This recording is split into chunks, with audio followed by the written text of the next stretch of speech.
Hello friends, welcome to my channel. In this video हम सीखेंगे the dough theory के बारे में।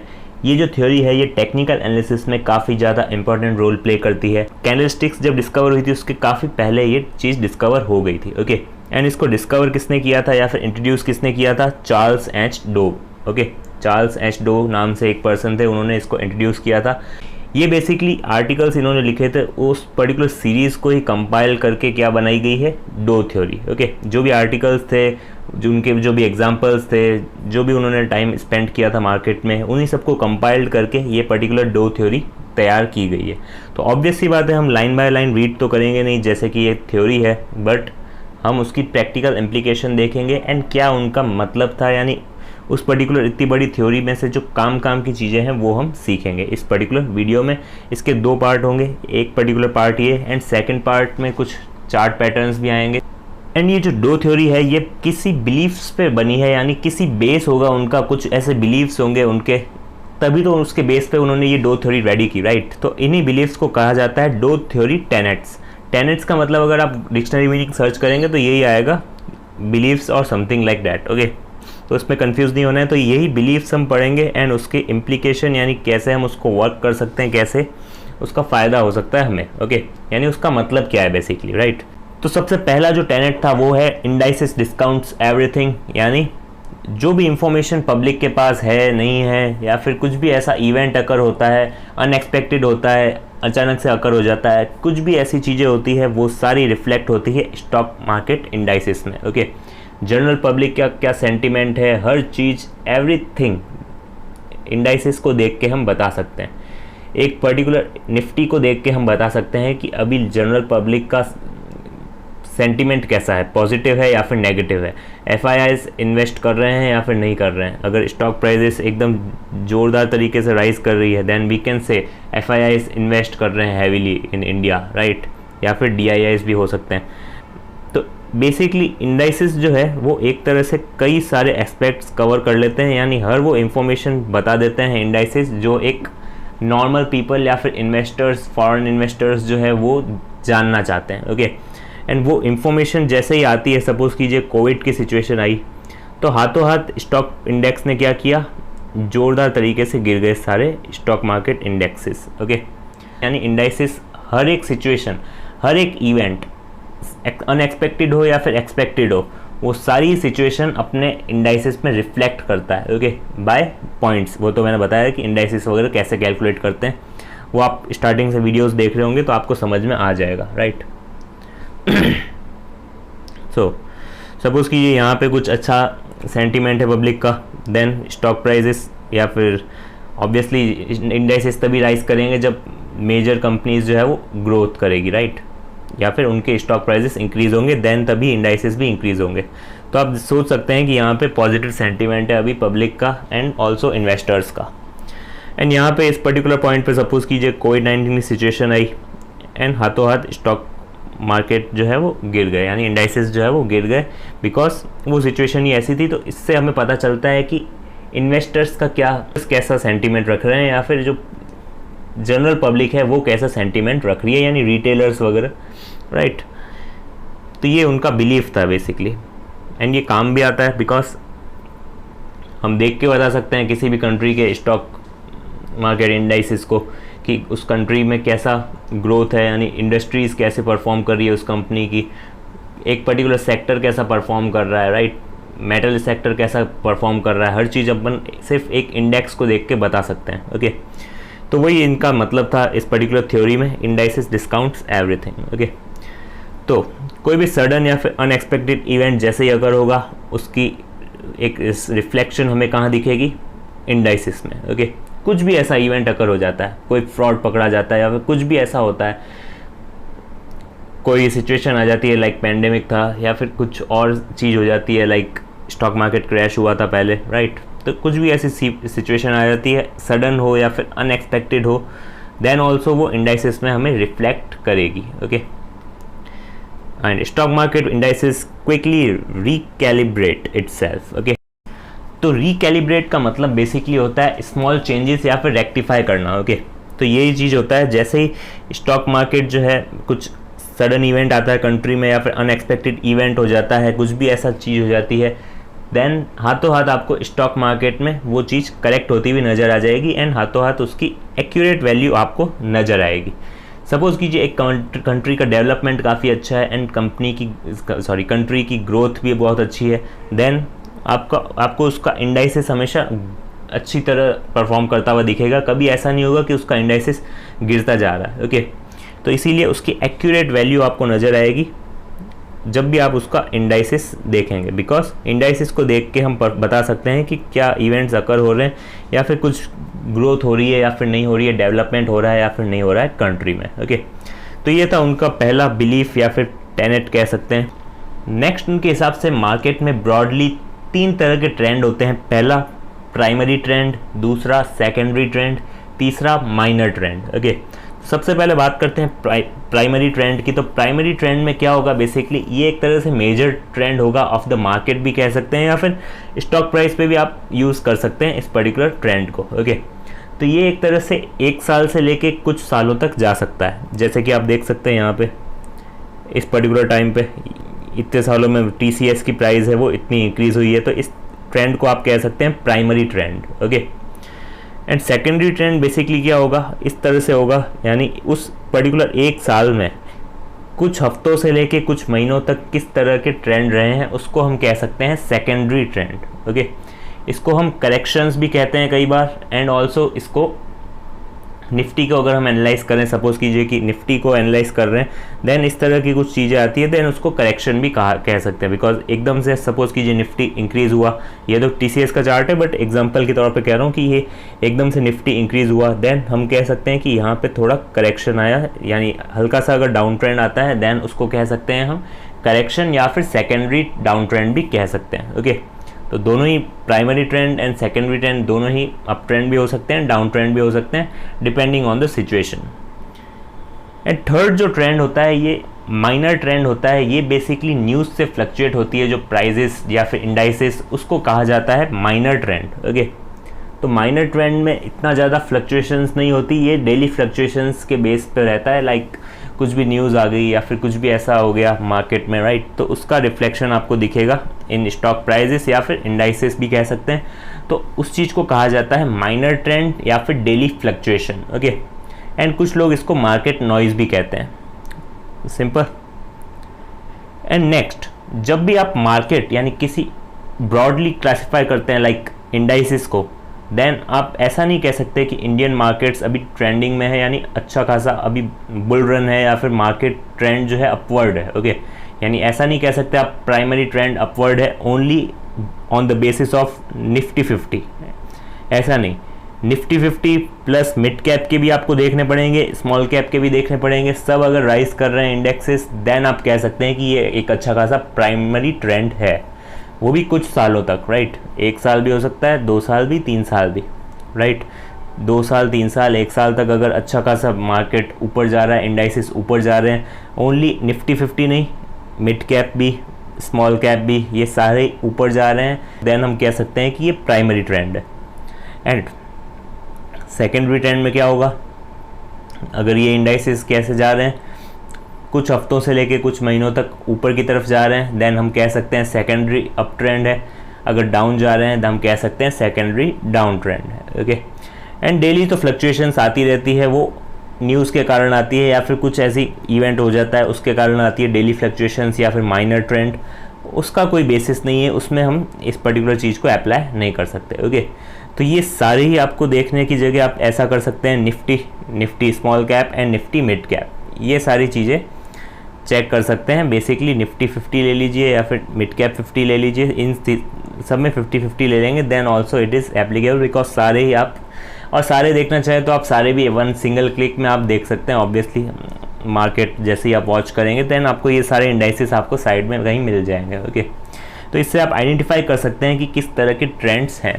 डो थ्योरी में बेसिकली सिर्फ क्लासिफिकेशन दे रखा है ट्रेंड्स का, primary, secondary, minor trends. Primary भी 2 तरह का, सेकेंडरी भी 2 तरह का, एंड माइनर ट्रेंड्स तो ऑब्वियसली ऊपर नीचे एक पर्टिकुलर सिंगल डे में ऊपर नीचे फ्लक्चुएशंस आती रहती है, right. And next and the most important thing is, जो मैं आपको हमेशा कहता हूँ कि वॉल्यूम हमेशा कंफर्म करना है हमें जब भी आप कोई ट्रेंड देखें। वॉल्यूम कैसे कंफर्म करेंगी कि वॉल्यूम ज़्यादा है या फिर नहीं उस पर्टिकुलर ट्रेंड के साथ। सपोज़ कीजिए ये ट्रेंड अच्छा खासा चल रहा है, सपोज़ कीजिए ये, इसको आप कह सकते हैं secondary trend, because with in a year है, कुछ हफ्तों से लेके कुछ महीनों तक होगा, राइट। तो आप ऐसे ही नहीं कह सकते इसको कि ये सेकेंडरी अप ट्रेंड है, आपको वॉल्यूम्स चेक करने पड़ेंगे। अगर वॉल्यूम्स ज़्यादा है देन आप कंफर्म कर सकते हैं। बट अब बात आती है कि वॉल्यूम ज़्यादा किसे हम कहेंगे, राइट। मतलब ज़्यादा क्या होता है, ज़्यादा की डेफिनेशन कोई नहीं होती, राइट। तो ज़्यादा वॉल्यूम का मतलब है आपको मूविंग एवरेज अप्लाई करना है, 50 मूविंग एवरेज, एंड उससे ऊपर अगर वॉल्यूम जाता है देन हम इसको कंफर्मेशन कह सकते हैं। ओके, तो यहाँ से स्टॉक प्राइस राइज होना स्टार्ट हुई है एंड आप देख सकते हैं यहाँ पे वॉल्यूम्स कितने ज़्यादा है, राइट। तो इससे आप कंफर्मेशन ले सकते हैं कि अब अच्छा खासा अप ट्रेंड है। ओके, और ये किस तरह का अप ट्रेंड है, सेकेंडरी, बिकॉज कुछ हफ्तों से लेके कुछ महीनों तक का है। एंड अगर इतना पूरा बात करें देन ये हो जाएगा हमारा primary up trend. And daily fluctuations तो ऑब्वियसली इररिलेवेंट है, बिकॉज इसमें इतना ज़्यादा फ़र्क नहीं पड़ता। ऑब्वियसली अगर आप टेक्निकल एनालिस्ट हैं तो आपको डेली फ्लक्चुएशंस भी बहुत ज़्यादा मैटर करेगी, but if you are a long term investor, आपको सिर्फ और सिर्फ प्राइमरी ट्रेंड पे ध्यान देते हैं लॉन्ग टर्म इन्वेस्टर। उन्हें सेकेंडरी डाउन ट्रेंड आ जाता है छोटा सा, देन ऑल्सो उनको कोई फ़र्क नहीं पड़ता और वो तो और ज़्यादा एक्यूमुलेट करते हैं शेयर्स को, राइट। तो ये सब बेसिक बातें हैं जो हमने पहले भी की है। ओके, तो ये चीज़ एक और बताई थी डो थ्योरी में कि वॉल्यूम हमेशा कंफर्म करना है हमें जब भी हम क्लासीफाई करें कि ये डाउन ट्रेंड है या फिर अप ट्रेंड है। ओके, और वो भी प्राइमरी है या फिर सेकेंडरी है या फिर डेली फ्लक्चुएशंस तो होती ही है, राइट। एंड नेक्स्ट एक और चीज़ दे रखी है डो थ्योरी में कि सबसे ज़्यादा इंपॉर्टेंट जो प्राइस है वो क्लोजिंग प्राइस होती है। बिकॉज मैंने आपको कहा है टेक्निकल एनालिसिस हमेशा सारी ही चीज़ों पे अप्लाई होता है, even on gold, silver, commodity, हर चीज़ पे अप्लाई कर सकते हैं आप, फॉरेन करेंसी, जिसमें भी ये चार चीज़ें हों, ओपन, हाई, लो, क्लोज प्राइस। ओके, जिनमें भी ये चीज़ें होती है आप उस पर टेक्निकल एनालिसिस यूज़ कर सकते हैं। तो बेसिकली इन चारों प्राइजेस में से सबसे इंपॉर्टेंट प्राइस जो होती है वो क्लोजिंग प्राइस होती है। बिकॉज मैंने आपको ये पहले भी बताया कि कैंडलस्टिक, सपोज कीजिए ये इस पर ओपन हुई यहाँ पे कैंडलस्टिक, राइट। तो इस पर्टिकुलर पॉइंट पे मार्केट ओपन हुआ सपोज कीजिए, एंड मार्केट को बुल्स जो है वो ऊपर तक लेके गए। ओके, तो ये तो हो गया ओपन का पॉइंट। अब इतना ऊपर लेके गए, उसके बाद क्या हुआ, वापस बेयर्स नीचे लेके गए एंड यहाँ कहीं मार्केट क्लोज कर गया। तो अब अगर ओपन प्राइस आप लेंगे देन ऑल्सो ये इतना ज़्यादा इंपॉर्टेंस नहीं शो करेगा, बिकॉज ओपन कब हुआ इससे हमें क्या मतलब, right. Because at the end हमें क्या देखना है कि क्लोज कहाँ पे हुआ, बिकॉज बुल्स ऊपर लेके गए थे, वापस बेयर्स नीचे लेके चले गए, राइट। तो जैसे ही बेयर्स नीचे लेके चले गए वापस से मार्केट को, देन यहाँ पे क्लोज दे दिया, तो विन एंड में कौन किया, बेयर्स, राइट। तो इसी पर्टिकुलर रीज़न के कारण हमेशा क्लोजिंग प्राइस को ही ज़्यादा इंपॉर्टेंस दी जाती है। ओके, तो सबसे ज़्यादा इंपॉर्टेंट कौन सी प्राइस है, न ओपन, न लो, न high, only and only close prices जो है वो मोस्ट इंपॉर्टेंट प्राइस लेवल है। Okay, because it represents the final evaluation of the stock during the day. Okay, यानी पूरे दिन में कौन सा, मतलब कौन सी प्राइस सबसे ज़्यादा इंपॉर्टेंट है, क्लोजिंग, बिकॉज वो फाइनल रिजल्ट बता रही है हमें कि क्या हुआ उस पर्टिकुलर दिन में। ओके, नेक्स्ट अब ये जो डो थ्योरी है ये सजेस्ट करती है हमें 3 डिफरेंट फेजेस ऑफ मार्केट पे भी अप्लाई कर सकते हैं, यानी इंडाइसिस पे, या फिर स्टॉक प्राइजेस पे भी अप्लाई कर सकते हैं अगर आप करना चाहें तो। ओके, बाकी जनरली मार्केट पे भी अप्लाई होता है। तो इस पर्टिकुलर पॉइंट पे अगर आप देखेंगे कि कोविड-19 की सिचुएशन थी, राइट, एंड ये HDFC का चार्ट है, यहाँ से स्टॉक प्राइजेस गिरना चालू हो गई because of debt belief, right, market discounts everything. Okay, तो इस पर्टिकुलर पॉइंट के बाद क्या हुआ, एक बहुत ज़्यादा वॉल्यूम आपको दिखा एंड यहाँ पे आपको दिखेगा एक हल्का सा बाउंस, बिकॉज इस पर्टिकुलर पॉइंट पे FIIs, DIIs, ये जो स्मार्ट मनी होती है, यानी जो स्मार्ट प्लेयर्स होते हैं मार्केट में, वो इस पर्टिकुलर पॉइंट पे एंट्री लेना ज़्यादा पसंद करते हैं। ओके, एंड जो रिटेलर्स होते हैं वो एक्सपेक्ट करते हैं कि और प्राइजेस गिरेगी, तो वो या तो एंट्री करते ही नहीं है, एंड जब तक करते हैं तब तक प्राइजेस काफ़ी इंक्रीज हो चुकी होती है। ओके, बिकॉज प्राइस का जो मेजर फ्लक्चुएशन आता है वो किसकी वजह से आता है, FIIs की एंट्री से। ओके, जब तक रिटेलर्स एंट्री करते हैं थोड़ा थोड़ा, इतना ज़्यादा मूव कभी नहीं आएगा। ओके, ये मूव हमेशा तब आपको देखने को मिलेगा जब FIIs या फिर जो मेजर इन्वेस्टर्स होते हैं, इंस्टीट्यूशनल इन्वेस्टर्स होते हैं, वो एंट्री करते हैं। ओके, तो जैसे ही प्राइजेस गिर रही थी एंड इस पर्टिकुलर पॉइंट पे स्टॉप हो गई गिरना, यानी अच्छा खासा आपको यहाँ सपोर्ट दिख गया, बिकॉज जैसे ही यहाँ पे पहुँच रही है यहाँ FIIs एंटर कर रहे हैं। ओके, फिर ऊपर गई, फिर से गिरी, फिर यहाँ FIIs एंटर कर रहे हैं, फिर से यहाँ FIIs एंटर कर रहे हैं। ओके, तो इसीलिए ये कुछ इस तरह से मूव कर रही है प्राइजेस। तो आप इस पर्टिकुलर पॉइंट ऑफ टाइम को कह सकते हैं क्या, एक्यूमुलेशन फेज। ओके, इसको कहा जाता है एक्यूमुलेशन फेज, यानी एक्यूमुलेट करना, यानी FIIs क्या कर रहे हैं, शेयर्स खरीद रहे हैं फॉर लॉन्ग टर्म, ताकि आने वाले टाइम में उनको अच्छा खासा रिटर्न मिल सके। बिकॉज लॉन्ग टर्म में HDFC का कंपनी के फंडामेंटल्स बहुत ज़्यादा स्ट्रांग है, तो डेफिनेटली ये आगे जाके राइज ही करेगा। ओके, तो इसीलिए उन्होंने क्या किया, इस पर्टिकुलर पॉइंट पे एक्यूमुलेट करना स्टार्ट कर दिया स्टॉक्स को। ओके, तो इसीलिए इस पर्टिकुलर फेज को कहा जाता है एक्यूमुलेशन फेज। देन क्या हुआ, जैसे ही उन्होंने एंटर करना स्टार्ट किया एंड धीरे धीरे प्राइसेस इंक्रीज होने लग गई। देन एक्यूमुलेशन के बाद क्या होता है, ये जो एक्यूमुलेशन का फेज़ है, इसके बाद क्या होता है, स्टॉक जो है वो न्यू रैली बनाता है। ओके, रैलीज बनाता है, इस पर्टिकुलर पॉइंट को कह सकते हैं हम मार्कअप। Okay, markup. एंड ये क्यों हुआ, बिकॉज यहाँ पे एक्यूमुलेशन कर दिया FIIs ने एंड एब्जॉर्ब कर दिए अवेलेबल स्टॉक्स जो थे। देन क्या हुआ, लोगों को लगा कि इम्प्रूव हो रहे हैं, यानी उसके बाद जैसे ये खरीदते जाएंगे then stock price obviously rise करेगी धीरे धीरे, राइट। बिकॉज ऐसा भी नहीं है कि एक बार में उन्होंने सारे खरीद लिए इस पॉइंट पे थोड़ा खरीदा, इस पॉइंट पे थोड़ा खरीदा। ये जो फेज़ है एक्यूमुलेशन फेज़, ये कुछ महीनों तक भी चल सकता है एंड कुछ हफ्तों तक भी चल सकता है। ओके, तो ये कोई इतना फिक्स रिजिड नहीं है कि एक दिन में 4 दिन में स्टॉक प्राइजेस ऊपर चली गई ये कुछ पॉइंट्स तक चलता रहता है, राइट, यानी कुछ पर्टिकुलर मंथ्स तक ये चल सकता है। देन जैसे ही ये एक्यूमुलेशन फेज होता है उसके बाद आता है मार्कअप फेज, यानी मार्कअप में क्या होगा, बेसिकली रिटेलर्स जो है वो एंट्री करेंगे बट मेजर मूव मार्केट ले चुका होगा। ओके, एंड इस पर्टिकुलर पॉइंट पे रिटेलर्स एंट्री करेंगे एंड ऑल्सो एक्यूमुलेट कर चुके होंगे FIIs DIIs जो इंस्टीट्यूशनल इन्वेस्टर्स हैं। एंड इस पर्टिकुलर पॉइंट पे जैसे ही रिटेलर्स या फिर और भी लोग एंटर करेंगे, स्टॉक प्राइसेस जैसे ही ऊपर जाते हुए दिखेगी उनको, तब मेजर मूवमेंट आ चुकी होगी, बट हो सकता है वो और ज़्यादा इंक्रीज़ हो, इसीलिए इस उम्मीद में वो रिटेलर्स एंटर करेंगे।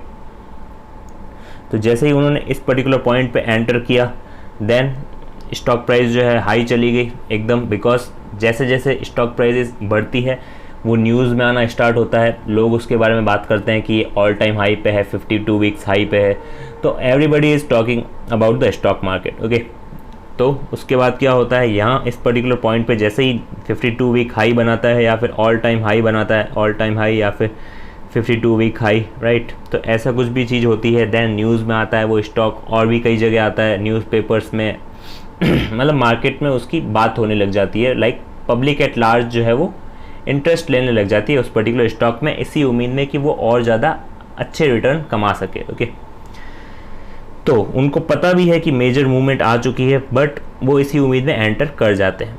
तो यहाँ पे सपोज कीजिए वो एंटर कर गए। ओके,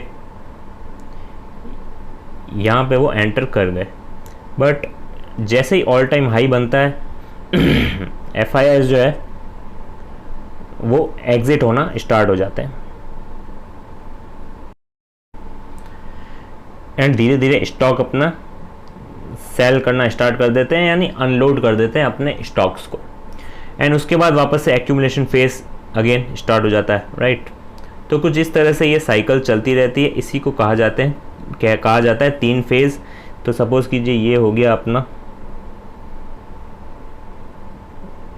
ये हो गया एक्यूमुलेशन फेज, ये एक्यूमुलेशन, एंड ये पर्टिकुलर पॉइंट हो गया आपका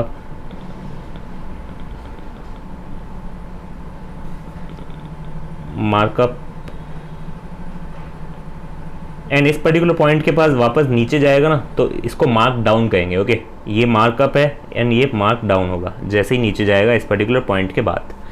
एंड ऊपर ऑब्वियसली ऑल टाइम हाई वगैरह जो होंगे इसको हम कह सकते हैं, इसको क्या कहेंगे, डिस्ट्रीब्यूशन फेज। ओके, तो नाम आपको याद रहे ना रहे, बट कंसेप्ट आपको क्लियर होना चाहिए कि किस तरह से साइकिल चलती है ये। ओके, तो ये 3 फेज़ होते हैं, accumulation phase, markup phase, distribution phase.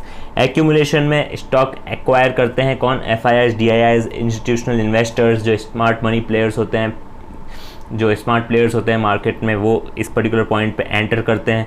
But retailers हमेशा काफ़ी ऊपर जाके एंटर करते हैं जब स्टॉक प्राइस हाई ऑलरेडी हो चुकी होती है। ओके, इस उम्मीद में कि वो और ज़्यादा हाई होगी, बट उसके बाद डिस्ट्रीब्यूशन फेज़ आ जाता है। उसके बाद क्या होता है, जैसे ही ऑल टाइम हाई बनाता है तो वो जो FIIs, DIIs है वो अनलोड करना स्टार्ट कर देते हैं, यानी अपना सेल ऑफ स्टार्ट कर देते हैं। ओके, एंड जैसे ही सेल ऑफ होता है देन फिर से अगेन मार्क डाउन आ जाता है एंड देन एक्यूमुलेशन फेज़ आ जाता है। ओके, तो कुछ इस तरह से मार्केट की जो है वो मूवमेंट चलती रहती है। तो ये तो एक स्टॉक का एग्जांपल था। आप चाहें तो निफ्टी 50 या फिर और भी इंडाइसेस में भी ये पर्टिकुलर सेटअप लगा सकते हैं। ओके,